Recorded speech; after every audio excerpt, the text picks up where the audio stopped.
স্বাগতম আৰু লৈ আহিছো এটা গুৰুত্বপূৰ্ণ খবৰ। কাজিৰঙাৰ ইংলে পথাৰক লৈ বৰ্তমান সময়ত মুখ খুলিছে মন্ত্ৰী জয়ন্ত মল্ল বৰুৱাই।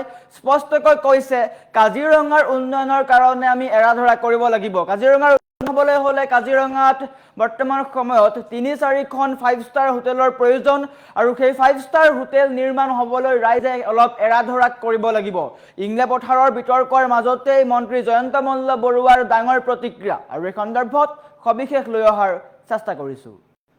জনাই আছো এটা গুৰুত্বপূৰ্ণ খবৰ, টাইম 8 বিগ ব্ৰেকিং ডাঙৰ খবৰ। ইংলে পথাৰৰ বিতৰ্কৰ মাজতে কাজিৰঙাৰ উন্নয়নক লৈ বনমন্ত্ৰী জয়ন্ত মল্ল বৰুৱাৰ প্ৰতিক্ৰিয়া। কাজিৰঙাক বিশ্বৰ দৰবাৰলৈ নিবলৈ আন্তঃগাঁথনিৰ ব্যাপক প্ৰয়োজনীয়তা আছে।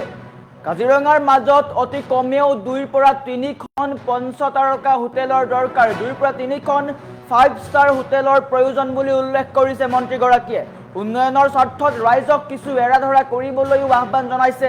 কিছুমান বিতৰ্ক আৰু কথাই উন্নয়নৰ মূল সূতত বাধাৰ সৃষ্টি কৰে বুলি ক্ষোভ প্ৰকাশ কৰিছে বনমন্ত্ৰী জয়ন্ত মল্ল বৰুৱাই। ইংলে পথাৰৰ বিতৰ্কৰ মাজতে বনমন্ত্ৰী জয়ন্ত মল্ল বৰুৱাৰ ডাঙৰ প্ৰতিক্ৰিয়া। কাজিৰঙাত উন্নয়নৰ প্ৰয়োজন আছে আৰু সেই উন্নয়নৰ কাৰণে বৰ্তমান সময়ত 2ৰ পৰা 3খনকৈ 5 ষ্টাৰ হোটেলৰ প্ৰয়োজন বুলি উল্লেখ কৰিছে আৰু সেই উন্নয়নৰ কাৰণে ৰাইজে কিছু এৰাধৰা কৰিব লাগিব বুলি উল্লেখ কৰি দেখিবলৈ পোৱা গৈছে। উন্নয়নৰ স্বাৰ্থত ৰাইজক কিছু এৰাধৰা কৰিবলৈও আহ্বান জনাইছে বনমন্ত্ৰীগৰাকীয়ে। শেহতীয়াকৈ ইংলে পথাৰৰ বিতৰ্ক চলিছিলে আৰু ইংলে পথাৰত গৈ প্ৰতিবাদ সাব্যস্ত কৰাও দেখিবলৈ পোৱা গৈছিলে। স্থানীয় লোকক তেওঁলোকে সংৰক্ষণ দিয়াৰ চেষ্টা কৰিছিলে, আনহাতে 5 ষ্টাৰ হোটেলৰ বিৰোধ প্ৰকাশ কৰি বহু নেতাই বা বহু লোকে প্ৰতিবাদ সাব্যস্ত কৰিছিলে আৰু ইয়াৰ পিছতেই চৰ্চা আৰম্ভ হৈছিলে আৰু বৰ্তমান সময়ত বনমন্ত্ৰী জয়ন্ত মল্ল বৰুৱাই ডাঙৰ প্ৰতিক্ৰিয়া প্ৰকাশ কৰিছে। ইংলে পথাৰক লৈ ডাঙৰ প্ৰতিক্ৰিয়া প্ৰকাশ কৰিছে। কাজিৰঙাৰ সৰ্বাংগীন উন্নয়ন আৰু বিশ্বমানৰ পৰ্যটনস্থলী হিচাপে গঢ়ি তোলাৰ স্বাৰ্থত সকলোকে এক ইতিবাচক দৃষ্টিভংগী গ্ৰহণ কৰিবলৈও আহ্বান জনাইছে মন্ত্ৰীগৰাকীয়ে। সংবাদ মাধ্যমৰ আগত প্ৰতিক্ৰিয়া প্ৰকাশ কৰি বনমন্ত্ৰীগৰাকীয়ে স্পষ্টকৈ কৈছে যে কাজিৰঙাৰ প্ৰকৃত উন্নয়নৰ বাবে উন্নত আন্তঃগাঁথনিৰ অত্যন্ত প্ৰয়োজন। বিশ্বৰ বিভিন্ন প্ৰান্তৰ পৰা অহা উচ্চ পৰ্যায়ৰ পৰ্যটকসকলক আকৰ্ষিত কৰিবলৈ কাজিৰঙাৰ বুকুত অতি কমেও 2ৰ পৰা 3খনকৈ 5 ষ্টাৰ হোটেলৰ প্ৰয়োজনীয়তা আছে। এনেধৰণৰ বিলাসী হোটেল আৰু আন্তঃগাঁথনি গঢ়ি তুলিলেহে কাজিৰঙাৰ পৰ্যটন উদ্যোগে এক নতুন মাত্ৰা পাব বুলি উল্লেখ কৰে। ইংলে পথাৰৰ প্ৰকল্পক লৈ চলি থকা টনা আজোৰাৰ প্ৰসংগত মন্ত্ৰীগৰাকীয়ে কয় যে অঞ্চলটোত 5 ষ্টাৰ হোটেল বা ডাঙৰ প্ৰকল্প গঢ়ি তুলিবলৈ হ'লে স্থানীয় ৰাইজে অলপ এৰাধৰাও কৰিব লাগিব। উন্নয়ন কেতিয়াও একপক্ষীয়ভাৱে সম্ভৱ নহয়। তেওঁ ক্ষোভ প্ৰকাশ কৰি কয় যে আমাৰ সমাজত কিছুমান কথাই উন্নয়নৰ কামবোৰত অযথা বাধাৰ সৃষ্টি কৰে, যিটো অতি দুৰ্ভাগ্যজনক। শেষত বনমন্ত্ৰীগৰাকীয়ে কাজিৰঙাৰ সুৰক্ষাৰ সমান্তৰালকৈ ইয়াৰ আধুনিকীকৰণ আৰু উন্নয়নৰ বিষয়বোৰক সকলো পক্ষকে অতি গুৰুত্ব সহকাৰে চাবলৈও আহ্বান জনায়।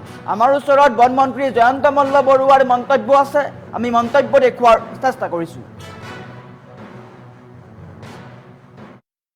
কথাটো হ'ল যে আমি যেতিয়া এটা অঞ্চলৰ বিকাশ বিচাৰিম, পৰ্যটনৰ বিকাশ বিচাৰিম, তেতিয়া সেই অঞ্চলবিলাকত কিছুমান ন্যূনতম আন্তঃগাঁথনিৰ প্ৰয়োজন আৰু কাজিৰঙাৰ কাৰণে সেই ন্যূনতম আন্তঃগাঁথনিয়ে হ'ল মিনিমাম 2-3খন 5 ষ্টাৰ হোটেল আৰু সেই 5 ষ্টাৰ হোটেল হ'ব লাগিলে ক'ৰবাত আমি এৰাধৰা কৰিব লাগিব আৰু এই ধৰণৰ কথাবিলাকে কেতিয়াবা উন্নয়নত বাধা দিয়ে। মই আশা ৰাখিম যে আমি সকলোৱে কাজিৰঙাৰ ভৱিষ্যত বা অসমৰ টুৰিজিমৰ ভৱিষ্যতৰ কথাবিলাক বেছি গুৰুত্বৰে সহকাৰে চাব লাগে। মই কাজিৰঙালৈ গৈ আছো। আজি বন বিভাগৰ বিষয়া কৰ্মচাৰীসকলৰ লগত আমি বিভিন্ন কথা আলোচনা কৰিম আৰু তাৰ যিখিনি কাজিৰঙাৰ বন বিভাগৰ লগত সংযোগ হৈ থকা যিখিনি ষ্টেক হোল্ডাৰ আছে তেখেতসকলৰ লগত মই আলোচনা কৰিম।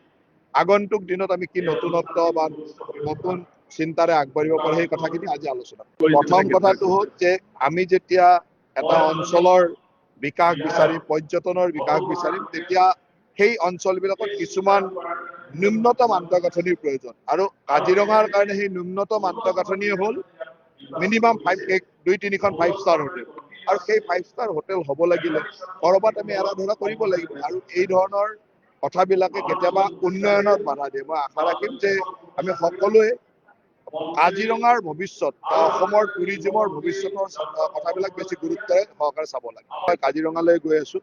আজি বন বিভাগৰ বিষয়া কৰ্মচাৰীসকলৰ লগত আমি বিভিন্ন কথা আলোচনা কৰিম আৰু তাৰ যিখিনি কাজিৰঙাৰ বন বিভাগৰ লগত সংযোগ হৈ থকা যিখিনি ষ্টেক হোল্ডাৰ আছে তেখেতসকলৰ লগতো মই আলোচনা কৰিম। আগন্তুক দিনত আমি কি নতুনত্ব বা নতুন চিন্তাৰে আগবাঢ়িব পাৰো সেই কথাখিনি আজি আলোচনা কৰিম। প্ৰথম কথাটো হ'ল যে আমি যেতিয়া এটা অঞ্চলৰ বিকাশ বিচাৰিম, পৰ্যটনৰ বিকাশ বিচাৰিম, তেতিয়া সেই অঞ্চলবিলাকত কিছুমান ন্যূনতম আন্তঃগাঁথনিৰ প্ৰয়োজন আৰু কাজিৰঙাৰ কাৰণে সেই ন্যূনতম আন্তঃগাঁথনিয়ে হ'ল মিনিমাম 2-3খন 5 ষ্টাৰ হোটেল আৰু সেই 5 ষ্টাৰ হোটেল হ'ব লাগিলে ক'ৰবাত আমি এৰা ধৰা কৰিব লাগিব আৰু এই ধৰণৰ কথাবিলাকে কেতিয়াবা উন্নয়নত বাধা দিয়ে। মই আশা ৰাখিম যে আমি সকলোৱে কাজিৰঙাৰ ভৱিষ্যত অসমৰ টুৰিজিমৰ ভৱিষ্যতৰ কথাবিলাক বেছি গুৰুত্বৰে সহকাৰে চাব লাগে। মই কাজিৰঙালৈ গৈ আছো। আজি বন বিভাগৰ বিষয়া কৰ্মচাৰীসকলৰ লগত আমি বিভিন্ন কথা আলোচনা কৰিম আৰু তাৰ যিখিনি কাজিৰঙাৰ বন বিভাগৰ লগত সংযোগ হৈ থকা যিখিনি ষ্টেক হোল্ডাৰ আছে তেখেতসকলৰ লগতো মই আলোচনা কৰিম। আগন্তুক দিনত আমি কি নতুনত্ব বা নতুন চিন্তাৰে আগবাঢ়িব পাৰো সেই কথাখিনি আজি আলোচনা কৰিম। প্ৰথম কথাটো হ'ল যে আমি যেতিয়া এটা অঞ্চলৰ বিকাশ বিচাৰিম, পৰ্যটনৰ বিকাশ বিচাৰিম, তেতিয়া সেই অঞ্চলবিলাকত কিছুমান ন্যূনতম আন্তঃগাঁথনিৰ প্ৰয়োজন আৰু কাজিৰঙাৰ কাৰণে সেই ন্যূনতম আন্তঃগাঁথনিয়ে হ'ল মিনিমাম 2-3খন 5 ষ্টাৰ হোটেল আৰু সেই 5 ষ্টাৰ হোটেল হ'ব লাগিলে ক'ৰবাত আমি এৰা